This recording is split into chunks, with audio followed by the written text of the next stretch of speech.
Let me see. Here we go. OG.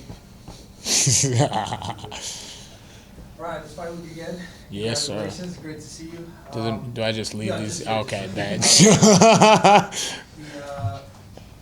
I think it's safe to say that your opponent in DBX3 versus DBX4 is very, very different. Did you know anything about Killshot when you got the name and skill set? Nah, man, but I don't know a lot about a lot of my opponents before I get their name. You know what I'm saying? I'm sure it's like, I mean, it's becoming less and less like that. You know what I'm saying? But yeah, man. The fight game's so big. There's so many like quality fighters out there. You know what I'm saying? There's like killers that you've never heard of. You know what I'm saying? Like especially when you start talking foreign fighters and stuff like that. So whether or not I know who they are before I get the contract, I'm gonna know who they are when I step into the ring. You know what I mean? Yeah, and obviously, big news that you signed with the PFL. I think a lot of people are curious how all of this happened, with you being signed to the PFL. So can you talk about, I mean, not without getting into too many details, obviously it's not an exclusive deal necessarily. Yeah, you'd have to ask my agents about that. You know what I'm saying? All I know is the Butcher Show's on the road. You know what I'm saying? I'm coming to a town near you. So stay tuned. You know what I'm saying? Stay locked in and, watch as we go out there and just keep on whooping ass. You know what I mean? Awesome. Bryan, are you? Yeah.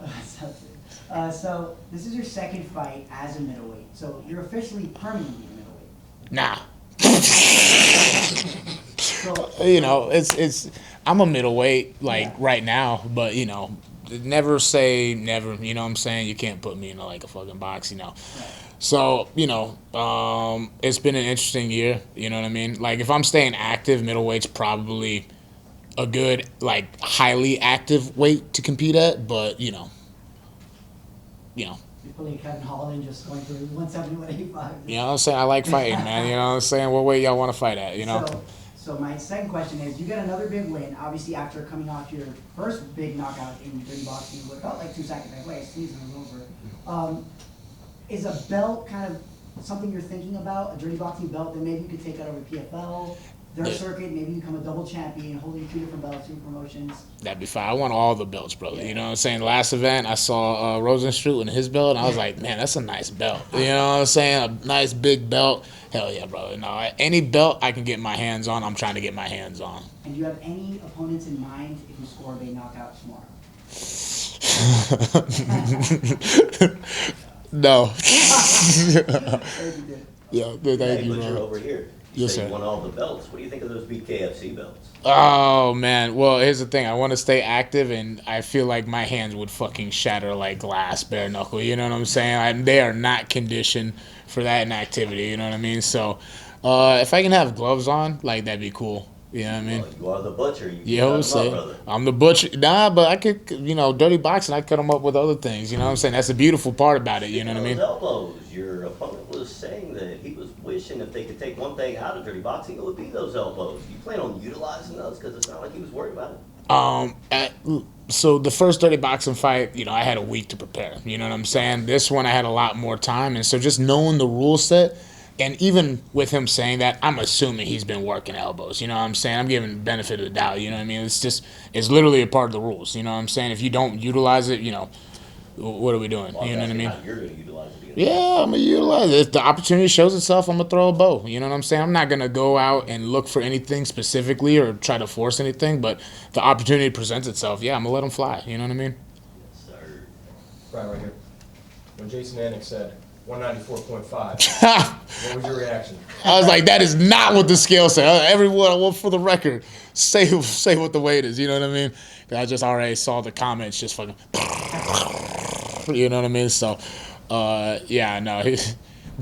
Wait, so I thought Anik said, didn't he say 85? Then someone over here said 94, but meaning to say 84. But they just like, yeah, it's 94. And I was like, The commission accent messed up. yeah, someone said it. You know what I mean? And as long as for the record, you know, I wish someone would have taken a picture of the number on the scale. It's out there. It's out there. 185. Yeah. We're good. 84.5. Yeah. You mentioned to me in the lead up to this one too.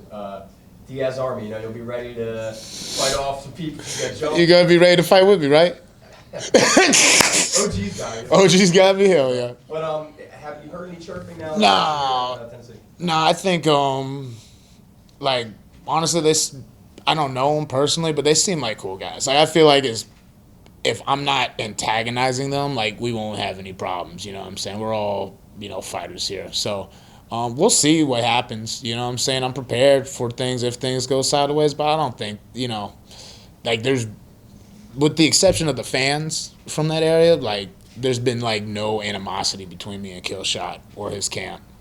And then last one for me real quick. Last fight was super quick. You think Yeah. you're getting another quick finish, or what's your prediction? It's a possibility, you know what I'm saying? But I'm prepared to go all three, you know what I'm saying? All 9 minutes I'm ready for, you know what I mean? But it's a possibility for sure, you know. If these hands connect, you know what I'm saying? It's always a possibility, you feel me? Yes, sir. Bryan, in the elevator, you made a video for me, and in the video you said that you're going to show a once-in-a-lifetime experience. Are you here to prove anything or show anything that you haven't gotten to show in previous fights? Man, I think just me being me, you know what I'm saying? Me being who I am, like expressing myself and like my favorite way to express myself with like, you know, violent, beautiful violence, you know what I'm saying? Like, just me being me is just like watching that. You ask people who've gone to my fights live before, you know what I'm saying? Like, I put on shows, you know what I'm saying? People leave with memories, you know what I'm saying? People don't remember the fights, they have memories from moments in the fights, you know what I mean? Yeah. Also, coming out of the UFC, even though you took the last dirty boxing fight on short notice, there's many other high-level MMA promotions. Is there anything that made you choose dirty boxing over any other promotions? Well, I mean, off the rip, they're the first people to step up and, you know, offer something. But it's like I really, after the last event, I just really enjoyed the staff, the people who put it together. You know what I'm saying? I like the rule set.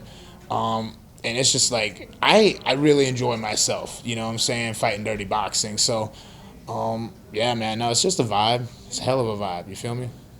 Thank you. Yes, sir. Yeah, Bryan.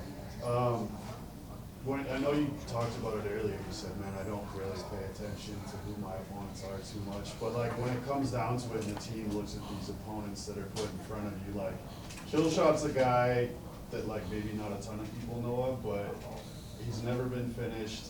He's got a lot of first-round finishes. Like, it's a pretty dangerous opponent. Yeah. Like, what does that look like in between the team when you guys are, you know, get opponents kind of put in front of you in between, like, you know, leaving the UFC and the PFL contract coming through? Like, it's a lot of pressure to perform. So Yeah. what's the conversation with the team was like when an opponent like that's performing? Well, when it comes to fighting, you know, one, it's just like a life motto. If you're not living on the edge, you're taking up too much space. You feel me? Like, I'm not here for a long time. I'm here for a good time. Fights like this get me fired up. You know what I'm saying? As a fighter, like, you show me someone that's dangerous, I like that shit. You know what I'm saying? Like, be dangerous. You know what I mean? I like fucking taking out. You've never been finished? Cool. I like hearing that. You know what I'm saying? I like getting be the first person to finish somebody, you know? So, yeah, you know, it's like I'm out here to fight, but, you know, I like fighting people that excite me a little bit. You know what I mean? And then when you said, you know, I'm kind of going to jump weight classes and things like that, like, realistically, what would it take to consistently make 170? Is it change of lifestyle? Is it change of diet? Like, 170, like, at this moment, it would be like I would need to know well out ahead of the fight. That's what I'm saying. Like, active, like, even in the best shape, like, period, like, I still need a couple months to make 170. I think that was, like, one of the big things I misjudged my first time missing weight, or against Randy when I missed weight. I thought I could turn around and make welterweight faster than I could, you know what I mean? And so, like, staying active, like, if I'm fighting, like, every other month or something like that, like 185 is more realistic. You know what I'm saying? It's more responsible. You know what I'm saying? If I got a couple months to get ready for a fight, 170 is like definitely something I could still do. Yeah. Brian, my name is Brian and your name is Brian. Why do you spell your name wrong? That's Brian.